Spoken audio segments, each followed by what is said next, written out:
All right, time for an equilibrium problem. So here I've given you 3 charges, and charge 1 over here and charge 3 over here are separated by 4 meters. You'll see I have their 3 respective charges written down. We would like to know, where do we place charge number 2?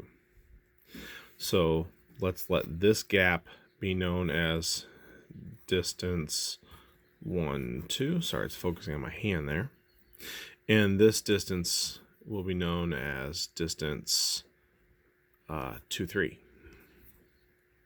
Now, the whole deal with equilibrium is the forces between 1 and 2 are going to be equal to the forces between 2 and 3. To do this, because this is 16 microcoulombs over here and this is 4 microcoulombs over here, it's going to have to be a lot closer to the smaller charge in order to create equilibrium. So let's start by setting up the forces. So we're going to say force 1, 2 equals force 2, 3. Then we're going to plug in our equations. Coulomb's constant times charge 1 times charge 2 over distance 1, 2 squared. Coulomb's constant times charge 1 times charge 2 over distance 2, 3 squared. As we look at this problem, we realize that we do not like having 2 unknowns, because we know Coulomb's constant, charge 1 and 2, Coulomb's constant, charge 3 and 2. But what we don't know is distance 1, 2 or distance 3, 2. So we need to make an algebraic expression to substitute in. So we're going to, instead of saying distance 3, 2, we're going to say the total distance, 4 meters, minus this much equals that much.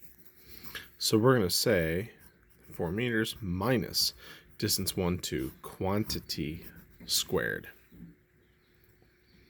Now, additionally, we probably want to cancel out some like terms, such as Coulomb's constant and charge to the middle charge.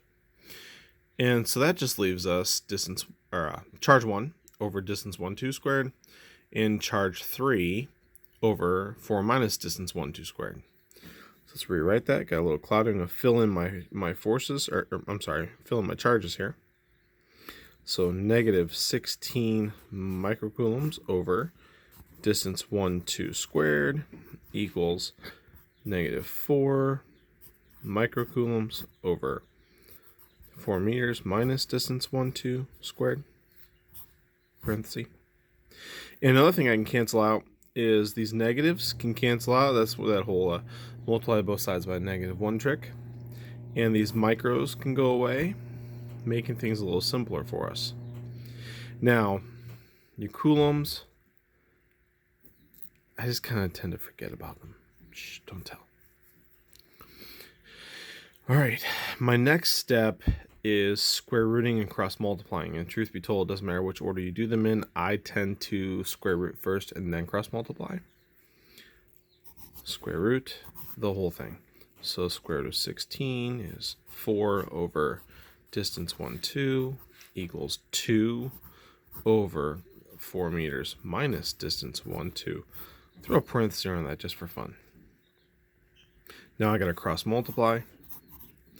And so that tells me that 4 times 4 meters minus distance 1, 2 equals 2 distance 1, 2.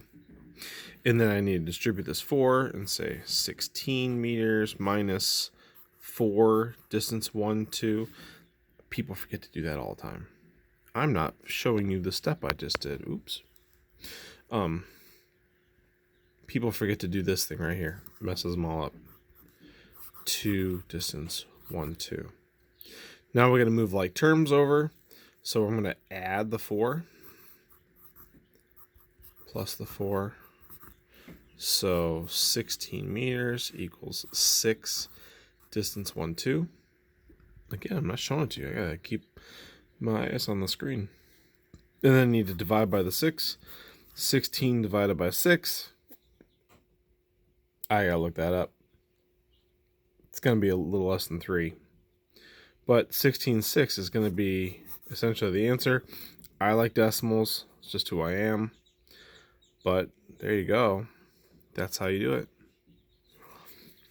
And so it'd be 16/6 of meters over here. So it's going to be cheated way over. 3 point something way over here. That step-by-step breakdown I gave you is how you do this. Don't forget a step, and make sure you use good algebra.